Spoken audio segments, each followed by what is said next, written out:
So management port attacks, the console line console 0 provides a direct access to the switch. Okay. So the management port, so always it's best practice to change the default passwords, right? So most of the members in the organization, they use the Cisco @123, Cisco 123. These are the default passwords. You should immediately you have to change the passwords. Okay. Otherwise, if the system, if a network device is connected to the internet, so there are a lot of attackers are there in the internet. They are continuously watching your internet. If something loophole observed in your network, so he can access and he can do harm to your organizations. Okay. So for that password hardening is required, security is required, and your network device should be configured as per the baseline configurations. Okay. If the password is weak, so other switches in the network can also be attacked. Yeah. If the password is weak or user using the default password or the default administration, so switches network can also be attacked. Okay. So with this, the network attacker can also easily come into your network and he can take some activities or he can do harm some kind of switches and some device also. Okay. If the timeout on the port is more, connection available to the attacker is hijacked then. So basically when you configure all those settings, my work is password I have given, encryption I have given, but the big weakness is like you have configured that access to the switch. As a timeout you are increasing more. So always you have to give a timeout very less. Okay. So it should be like what we say like 2 minutes or 3 minutes only. So we have seen most of the members they'll be giving 15 minutes, 20 minutes, half an hour, or there is no timeout for particular network devices. Okay. So that means you are giving an invitation to the attacker to try on my easy, I mean like guesses my passwords to hack my system or network or any kind of devices. Okay. So always there is a timeout options should be enabled in your switches, right? There is nothing like that. You are just configure the device and you're given. So always you have to keep in mind like always the hardening point of view has to be enabled.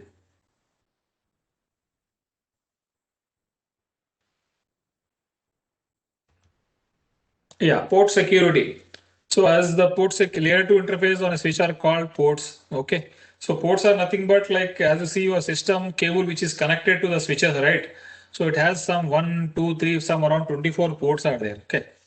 So very easy for understanding purpose, what a network administrator will do means, suppose if your machine is connected to the VLAN 2, VLAN 2 is nothing but like as I discussed in the before session in the second half.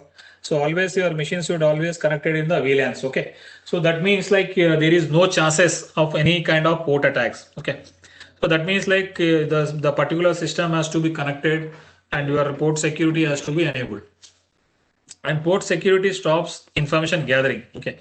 As I told, like suppose there is a port security enabled on particular ports. Suppose there is a 24 port switches are there. So if your PC is connected to the VLAN 2, so there is no broadcasting information. That means if any attacker comes in your network, so he cannot gather any information. Okay. That means he will be in the VLAN 1 only.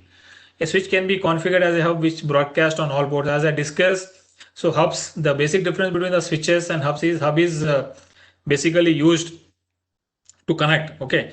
But the collision domain, the broadcasting and all those things will not be taken. That means if I am sending a packet from computer A to computer B, so that means my hub will not be seen. Okay. That means if I continuously sending a packets or some kind of information, there might be a what we say like broadcasting of the this system is possible. Okay.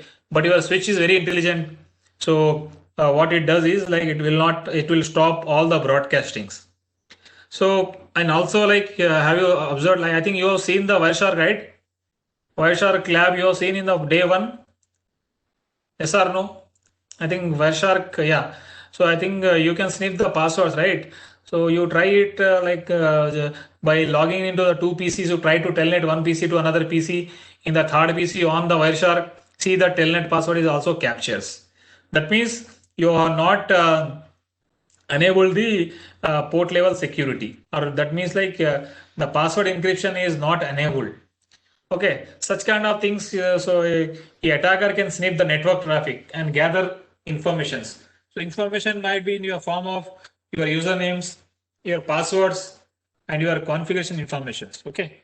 So such kind of things you should keep in mind. Always you have to give a port security, and always you have to see what exactly you are doing and what exactly the settings and what exactly the hardening level is up to the mark or not. Okay.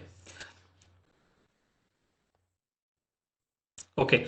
Shut down the unused ports. So what is the basic necessity of the shutdown ports is like suppose there is a section of some around 20 members are sitting, right?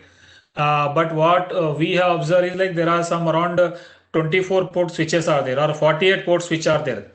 Two 24 port switches are there. That means 24, 24, 48 port.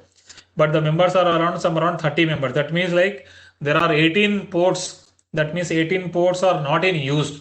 I mean, there are cables are connected, but there are no PCs or there are no members. Okay. So for that purpose, why unnecessary creating a backdoor or door for the attackers? So at that case, you have to disable the unused ports. Okay. Single port or a range of ports can be disabled. Okay. So such kind of security or such kind of hardening you have to do. So what is the basic command? How to do it? So this is the one of the command. So cdac is the username. Config is the one of the mode where you when you type some command, it will saved into the running configuration file of your switch. Okay. Hash followed by the hash is the level privilege mode. And what do you mean by interface spaced fast Ethernet 0/1? There are so when you take the switches, there are interfaces. Okay, gigabit interface, fast Ethernet interface, such kind of interfaces are there. So in my case, I selected a Ethernet interface, fast Ethernet. Okay, 0 on first Ethernet on the 0 port. I now selected this command. So what I have done, so I mean like on particular interface, I don't want first port to be enabled. Okay, so what I have done, I have shut down it. Okay, by going into the interface mode of the fast Ethernet. What is the interface name here? Can anyone can tell what is the interface name here? What is what is the interface name here? It is the fast Ethernet. Okay. Similarly, you can have the gigabit interface also when you are connecting. Okay. So if you don't require, you can issue this command shutdown. Okay. Similarly, if one port is there, if you you can also use interface space fast Ethernet 0/1. So what about the if the range of ports are there? So range of port is from 3 to 12. That means like I want to shut down the ports from 3 to 12 ports. Okay. So you have to issue this command interface. The difference is you are giving the range of ports here. So from 3 to 12 ports, you are disabling or you are shutdowning the ports. Okay. Same command, use the shutdown. So shutdown saves your configuration. Okay. I think you got what exactly you are seeing. One is like we are disabling the single ports, and one more is like if you suppose the number of range of ports are